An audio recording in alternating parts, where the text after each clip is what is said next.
E o Queiroz, hein? Acharam, enfim, o Queiroz. Eu fico imaginando as pessoas que moram fora do Brasil, que não são brasileiras, que não sabem como que funciona o dia a dia da política aqui no país, a imprensa aqui no país, vendo as imagens, morando aí no velho continente, morando até mesmo na América do Norte, vendo as imagens divulgadas pela imprensa daqui, helicópteros sobrevoando, fazendo imagens da captura do Queiroz, o criminoso, né? Sem saber do que se trata, com certeza vão imaginar que é dono de um cartel, né? Um cara como se fosse um Pablo Escobar, um Che Guevara, um Lula.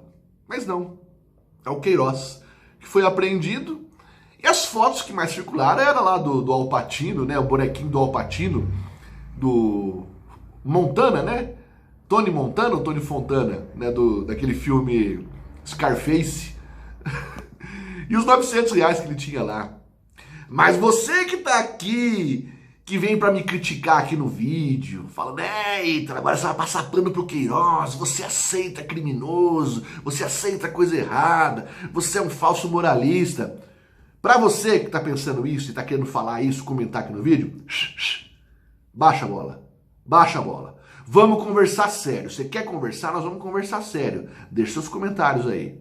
Eu vou conversar sério a respeito aí de Queiroz, Flávio, Rachadinha, mas você fica até o fim, porque você vai ter que me escutar antes de falar besteira aqui no canal. Para começar esse vídeo, eu vou ler aqui um artigo do Guilherme Frederico, do jornal de Cidade Online, onde ele fala sobre a sua opinião a respeito aí da rachadinha, ok? Então aqui o título da matéria é: sobre a prática de rachadinhas, existe crime? Então aqui ele vai fazer uma abordagem dizendo aqui que é bem claro que esse texto refere-se à opinião dele e não do jornal, ok? Mas que ele vai aí deixar a sua opinião a fim de tentar colaborar com o assunto. Então vamos lá. Segundo o entendimento do Guilherme, essa tal rachadinha não é crime. O dinheiro repassado é de propriedade do funcionário do gabinete que concorda com o repasse. O ato ocorre quando ele, o funcionário, já é o dono da quantia. O salário do funcionário, repito, e ele faz o que quiser com seu próprio salário.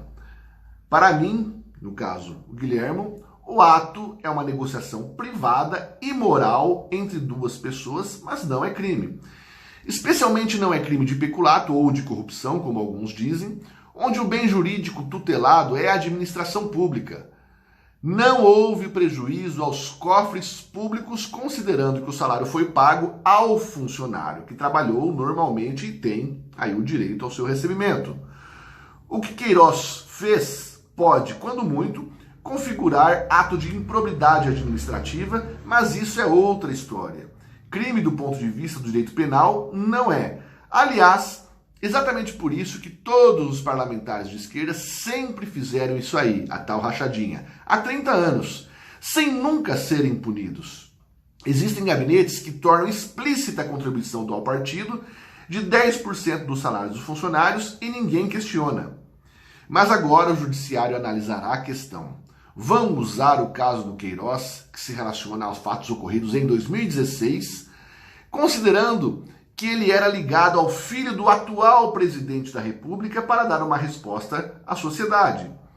A matéria jurídica é controvertida, sim. Pense apenas no seguinte: por que até hoje não existem processos criminais ou condenações contra gabinetes da Alerj que faturaram dezenas de milhões de reais? Justamente porque o próprio Ministério Público não está conseguindo enquadrar a conduta em crime de peculato ou de corrupção. Portanto, finaliza ele na matéria, vamos aguardar para saber o desfecho de tudo isso, para saber como o judiciário decidirá a questão.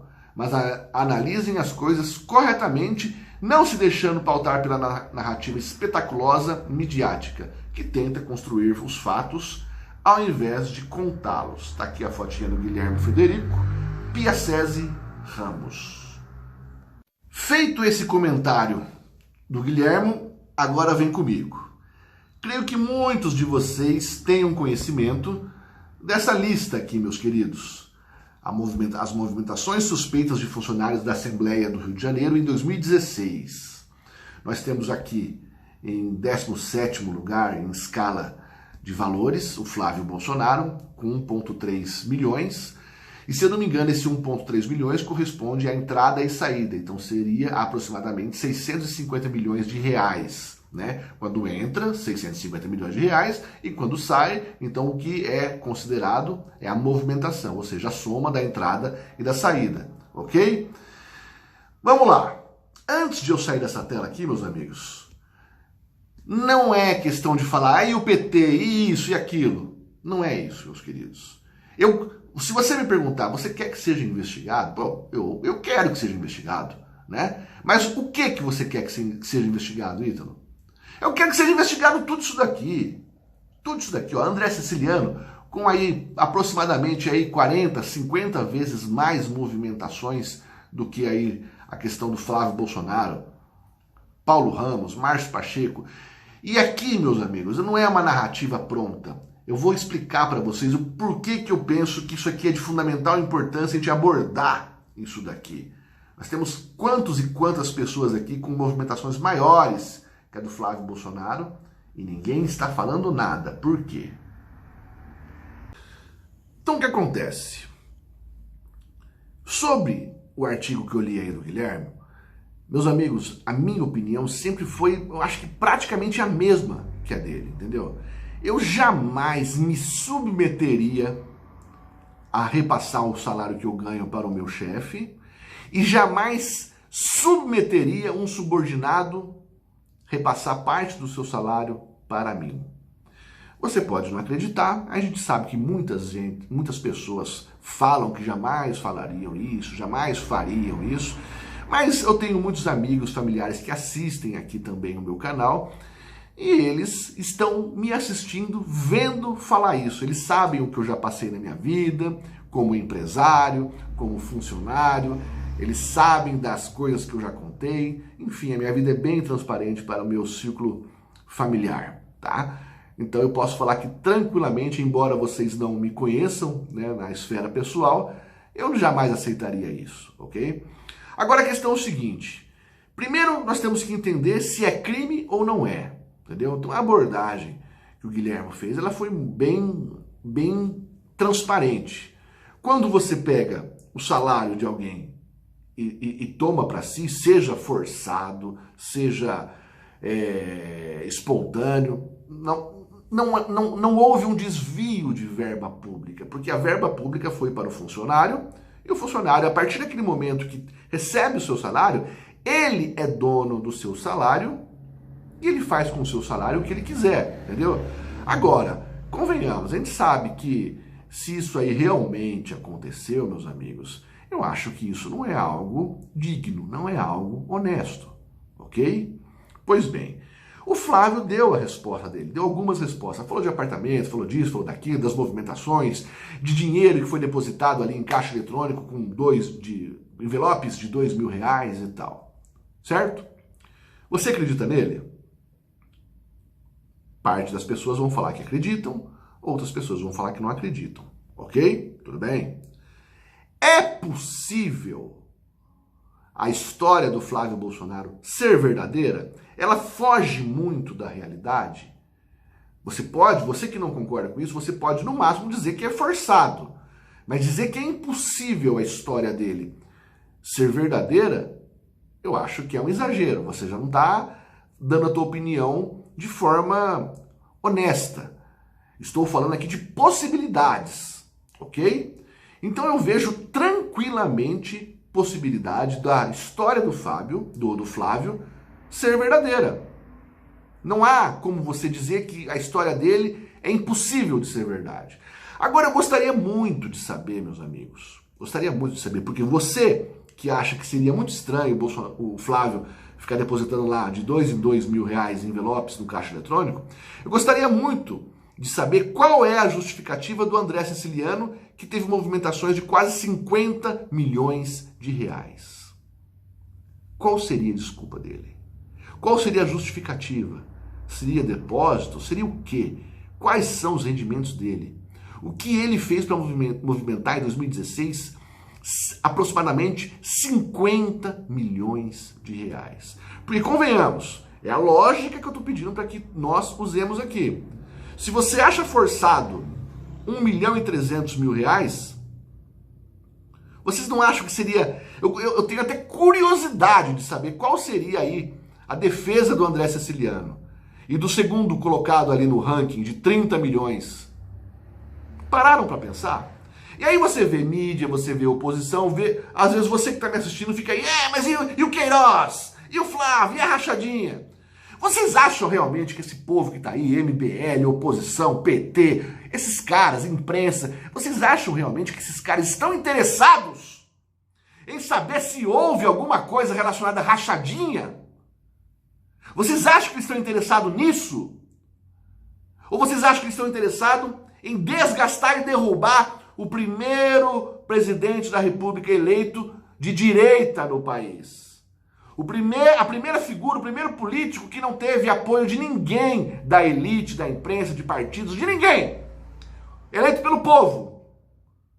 Estão aí pegando um caso específico do seu filho, somado a outros casos que eu vou trazer no próximo vídeo aqui, que não é novidade para ninguém, para tentar derrubar o presidente da República.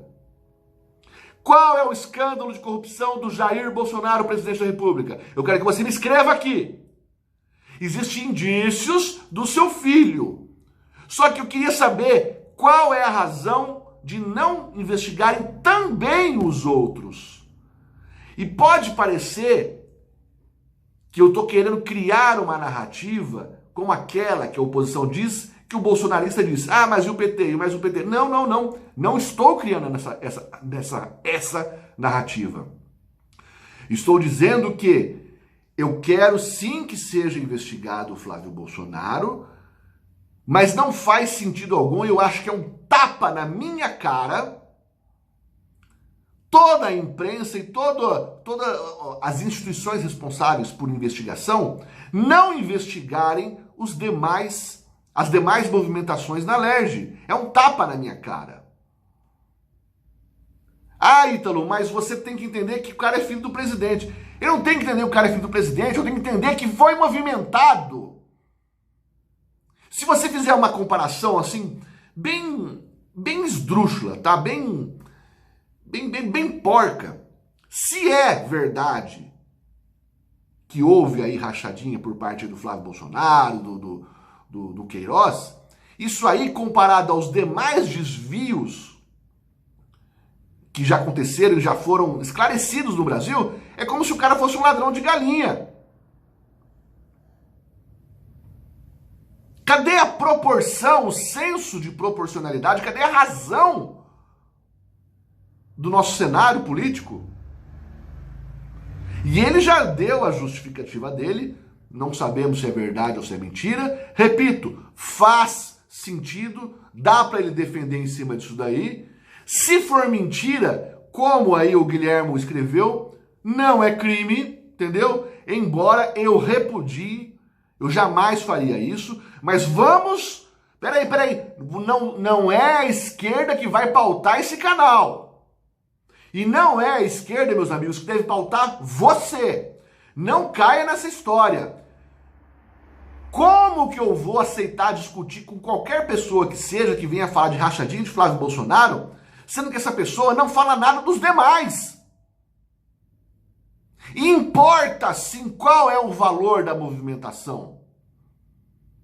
São crimes ou atos antiéticos, imorais?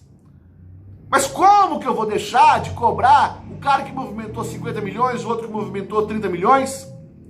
E como que diante dessa desproporcionalidade, eu não vou dizer que sim, é um ato de perseguição política que estão fazendo com o nosso presidente? É óbvio que é.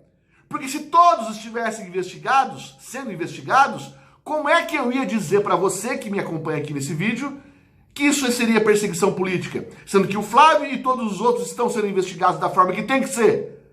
Eu não teria como falar isso. Mas não estou falando que não tem que ser investigado. Só que todos têm que ser. E me preocupa diante da minha opinião. Eu não estou dizendo que é verdade. A minha opinião, diante desses fatos e outros, é que é sim uma perseguição política, o que está acontecendo. E diante de perseguições políticas, eu temo que mesmo não havendo culpa ou provas, possa sim ser plantadas evidências ou provas a fim de incriminar aquele que quer ser derrubado, assim como eu vejo nos filmes de gangster. Os filmes onde retrata-se aí gangster, é normal que plante-se provas, né? Então, minha opinião, Ítalo, quando vejo essa situação, eu temo que isso possa acontecer. Espero que não aconteça. Simples assim. Então você, meu amigo, que veio aqui para me cobrar de Queiroz, baixa a bola, entendeu? Eu não tô nem aí com ele. Eu quero que pague se for crime. Agora, se não for crime, eu não quero que pague. Ah, mas você é a favor, então, de rachadinha? Volta o vídeo e você vai saber se eu sou a favor ou não sou. Agora, esse ponto específico, para mim, fica claro a questão da perseguição. E nós temos no país uma única pessoa, na minha opinião, desde que eu me conheço por gente, que pode sim dar rumos que eu, como cidadão, como contribuinte, quero para o meu país. E por isso que eu venho aqui, faço o vídeo e falo a respeito da minha opinião. Não é nenhuma acusação, não é nada, é só a minha opinião. Se é que você me entende. Beleza, meus amigos? Espero vocês no próximo vídeo. Peço para que vocês aí se inscrevam no canal, caso vocês sejam novos aí. Peço para que você dê uma olhadinha na sineta aí. Clica nela e coloca em todos para que você possa receber as notificações dos próximos vídeos. E se você acha que o que eu conversei aqui com vocês é interessante, compartilhe com o máximo de pessoas possível, porque é muito importante que a gente não caia, repito mais uma vez nesse vídeo, a gente não caia no que a esquerda quer nos fazer cair. Eles passam a nos pautar e a gente, como é honesto, a gente acaba tendo que responder coisas que são praticamente irrisórias dentro do cenário que nós vivemos. Estamos falando aí de 1,3 milhões de movimentação aí do Flávio Bolsonaro, que não sabemos se é verdade ou não, discute-se se é crime ou não, mas a gente esquece de todo o passado, de tudo que já foi desviado dos cofres públicos do Brasil, e os seus responsáveis já condenados circulam livre, leve e soltos pelo Brasil, fazendo campanha para derrubar o primeiro presidente de direita, honesto e que não tem absolutamente nada no seu histórico que nos leve a pensar que ele é um corrupto. Você vai ficar parado? Sinto muito, mas eu não vou. Tamo junto.